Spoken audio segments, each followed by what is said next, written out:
अस्सलाम वालेकुम स्टूडेंट्स, मेरा नाम लेक्चर सईद वकास शाह है। अब हम एक्सरसाइज 6.5 का क्वेश्चन नंबर 3 सॉल्व करेंगे।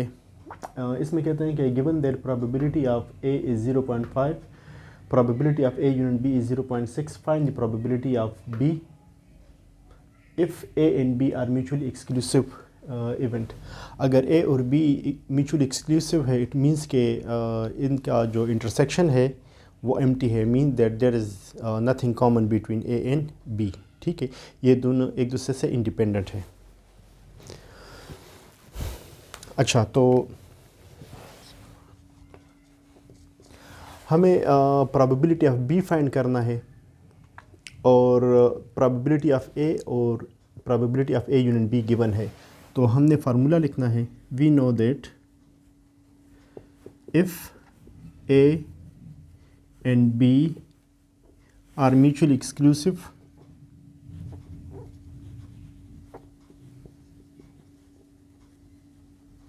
then probability of A union probability of B is equal to probability of A plus probability of B। क्योंकि यहाँ पे intersection minus probability of A intersection B लिखने की ज़रूरत नहीं है, क्योंकि वो ज़ीरो है।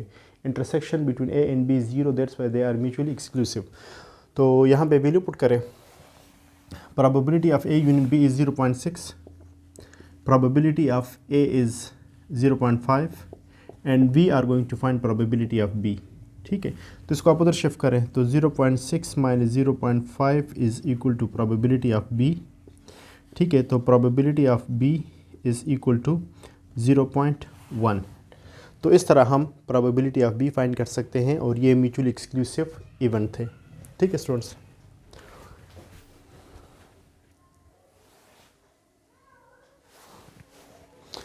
अब क्वेश्चन नंबर 4 में कहते हैं कि a bag contains 30 tickets numbered from 1 to 30, one ticket is selected at random, find the probability that the number is either odd और the square of an integer.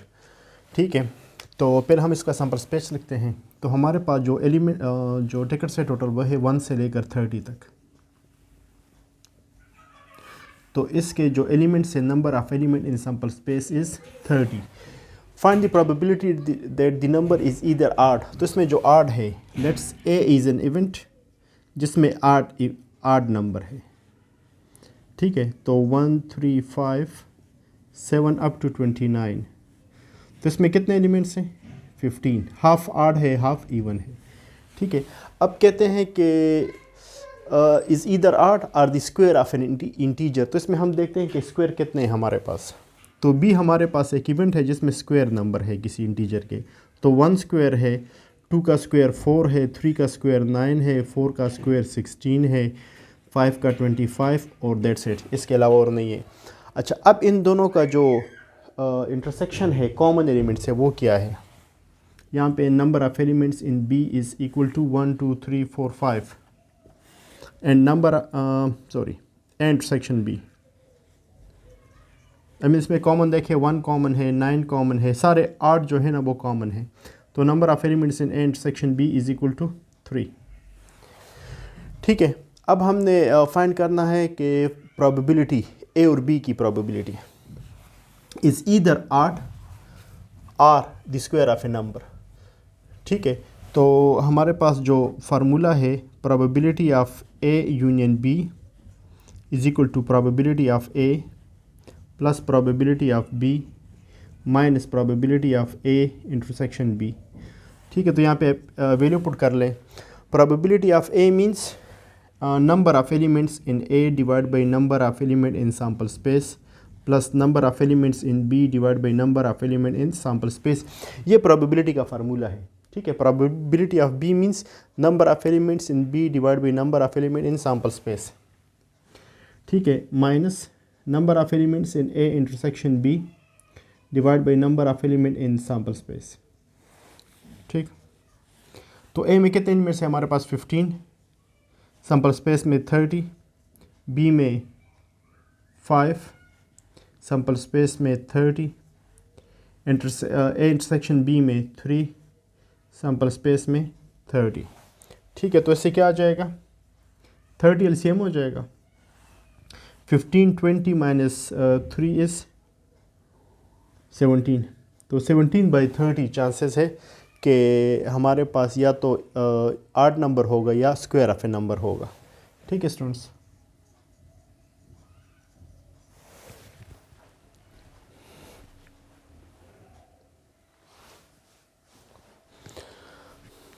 Question number 5 में student कहते हैं कि student finds that the probability of passing an algebra test is 8/9।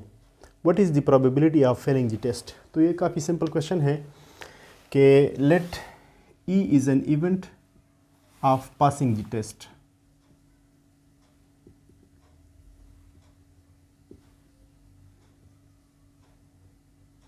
ठीक है, तो इसकी जो प्रोबेबिलिटी है, probability of passing the test is 8/9। ठीक है, और E complement is an event of not passing the test और failing the test.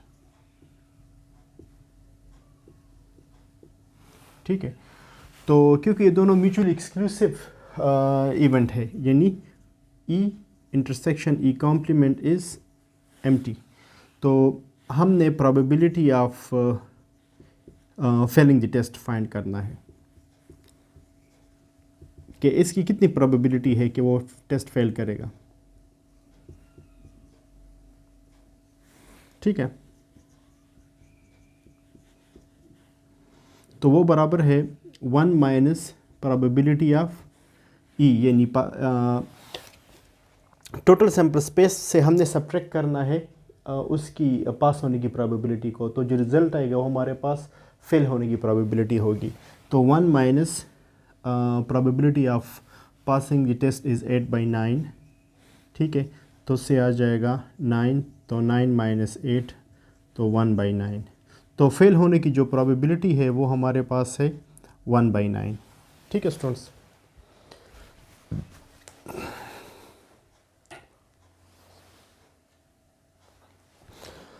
Okay, question 6 में कहते हैं स्टूडेंट्स के इन 2 die experiment given that the first die shows 4, what is the probability that the second die shows a number greater than 4। अगर हम 2 दफ़ा die को थ्रो करते हैं, जो लूडो वाला छक्का होता है, तो अगर पहली दफ़ा हमें 4 मिल जाए, तो इसकी क्या प्रोबेबिलिटी है कि दूसरा डाई दूसरी दफ़ा थ्रो करने से हमें मोर देन 4 मिलेगा। ठीक है, तो पहले हम इसका सैम्पल स्पेस ड्रा कर लेते हैं। तो इसका जो सैम्पल स्पेस है, मतलब ये है कि दूसरी दफ़ा डाई को फेंकने से जो हमारे पास टोटल नंबर्स है वो हमारे पास है 1 2 3 4 5 एंड 6।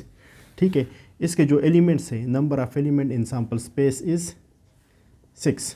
ठीक है, और हमें क्या चाहिए, मोर देन 4। तो मोर देन 4 जो इवेंट है हमारे पास, let's E is an event of getting more than 4, more than 4। So इसका मतलब ये है कि 5 एंड 6।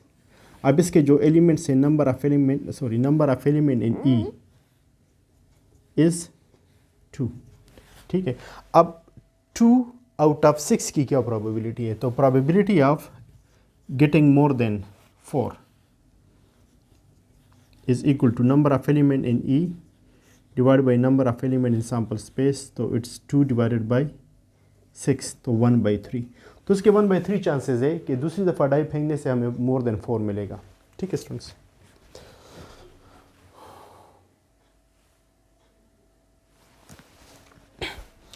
क्वेश्चन 7 में स्टूडेंट कहते हैं कि 1 card is drawn from A pack of 52 cards, what is the probability that the card drawn is neither red नार किंग। ठीक है, तो पहले हम इसका सैम्पल स्पेस लिख लेते हैं। जो हमारे पास टोटल कार्ड्स है ना, टोटल कार्ड्स वो हमारे पास है 52। ठीक है, तो number of element in sample space is 52। इसमें जो रेड कार्ड्स हैं वो है हाफ, तो 26, और जो ब्लैक कार्ड्स हैं वो भी 26, और किंग जो है वो हमारे पास है 4, क्योंकि 4 टाइप्स है तो हर एक टाइप में एक एक किंग होते हैं, तो टोटल 4 किंग है हमारे पास। ठीक है, तो let A is an event of red card, तो इसमें कितने एलिमेंट्स हैं हमारे पास, 26। Number of element in A is equal to 26। अब बी एक इवेंट है जिसमें हमारे पास किंग है, ठीक है। तो number of elements in B is equal to 4। अच्छा, अब इन दोनों का जो इंटरसेक्शन है, अब जो हमारे पास रेड कार्ड है इसमें हमारे पास दो किंग है, क्योंकि इसके दो टाइप है और रेड टाइप में एक किंग है, तो इसमें हमारे पास किंग कितने हैं? दो, ठीक है। तो हमारे पास A number of element in A intersection B is equal to 2, क्योंकि इन दोनों में जो कॉमन है वो 2 कॉमन है। इसकी जो दो किंग है वो इसमें से है और दो किंग ब्लैक में से हैं, ठीक है। और हमें चाहिए इसकी प्रोबेबिलिटी कि ना रेड कार्ड हो ना किंग हो, तो हम पहले रेड और किंग की प्रोबेबिलिटी फाइंड कर लेंगे, फिर उसको सैम्पल स्पेस से सब्ट्रैक्ट कर लेंगे। तो probability of red or king आर आ गया है, तो इस वजह से हम यहाँ पे यूनियन लेंगे। That would mean that probability of A union B, ठीक है। और वो किसके बराबर है?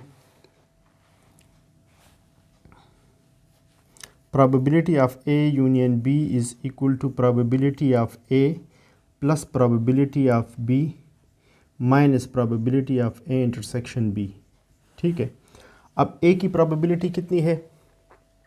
ए इज़ 26, तो 26 आउट ऑफ 52, एंड बी की probability 4 out of 52, and A intersection B is 2, so 2 out of 52, that is equal to 26 plus 4 30 minus 2 is 28, 28/52, ठीक है। मतलब ये है कि रेड या किंग आने की प्रोबेबिलिटी है 28/52। अब हमें इसकी प्रोबेबिलिटी चाहिए कि इसके ना आने की क्या प्रोबेबिलिटी है।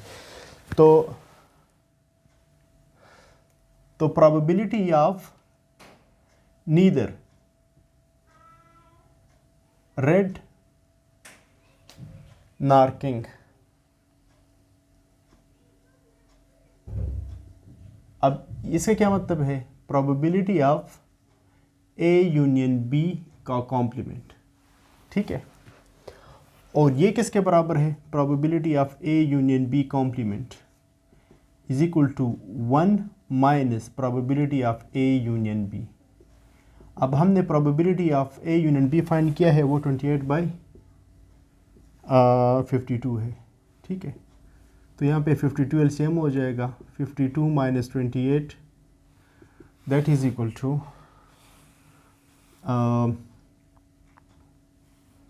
से आ जाएगा 24,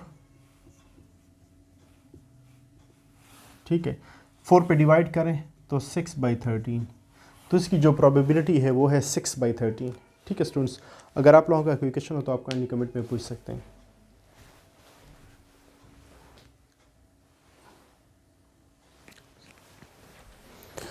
अच्छा स्टूडेंट्स, ये बुक में आंसर जो है ना इसका 9/13 है, जो ठीक नहीं है, ठीक है। इसका एक्चुअल आंसर जो है ना 6/13 है। क्वेश्चन 8 में कहते हैं कि pair of dice is thrown, find the probability that the sum of digits is neither 7 nor 11, ठीक है। तो अगर दो डाई को हम थ्रो करते हैं तो इसकी क्या प्रोबेबिलिटी है कि 7 और 11, जिसका सम जो है ना, सम 7 और 11 नहीं आएगा। तो 2 दफ़ा डाई को फेंकने से जो हमारे पास सैम्पल स्पेस बनेगा उसमें जो एलिमेंट्स होंगे वो 36 आएंगे, ठीक है। इससे पहले हम बना चुके हैं वो। अब let A is an event that the sum is 7, ठीक है। अब 7 आने के लिए हमारे पास क्या चाहिए? कैसे आएगा 7 आ सकता है 2 5 5 2 के पहली दफ़ा 2 आ जाए, फिर 5 तो सम 7 आ जाएगा। फिर आ सकता है कि 3 4 4 3, फिर 6 1 और 1 6, ठीक है। तो यही सारे इसके 7 के आने के चांसेस, इसी सूरत में 7 आ सकता है। अब इसमें एलिमेंट्स कितने हैं? 6, तो number of elements in A is equal to 6। अब बी एक इवेंट है, हमारे पास 11 आना चाहिए, सम इज़ 11, तो 11 आने के लिए हमारे पास 6 5 और 5 6 से यहाँ से और कोई सूरत नहीं है। 5 6 ठीक है। तो इसमें कितने एलिमेंट्स हैं हमारे पास? 2 ठीक है। अच्छा, अब हमें ए यूनियन बी की प्रोबेबिलिटी चाहिए। ठीक है,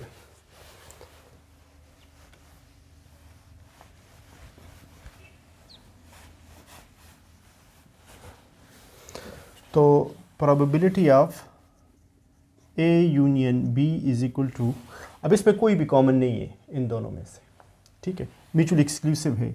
तो probability of A plus probability of B, तो इसमें number of elements in A divide by number of element in sample space plus number of elements in B divide by number of element in sample space. तो A में कितने elements हैं हमारे पास? 6, तो 6/36 plus 2/36, तो ये आ जाएगा 8/36। तो 4 पे डिवाइड करें तो 2/9। ठीक है, तो 7 और 11 के जो आने के प्रोबेबिलिटी है वो 2/9 है। अब इनके ना आने के क्या चांसेस हैं? Probability of neither 7 nor 11 is equal to probability of A union B का कॉम्प्लीमेंट।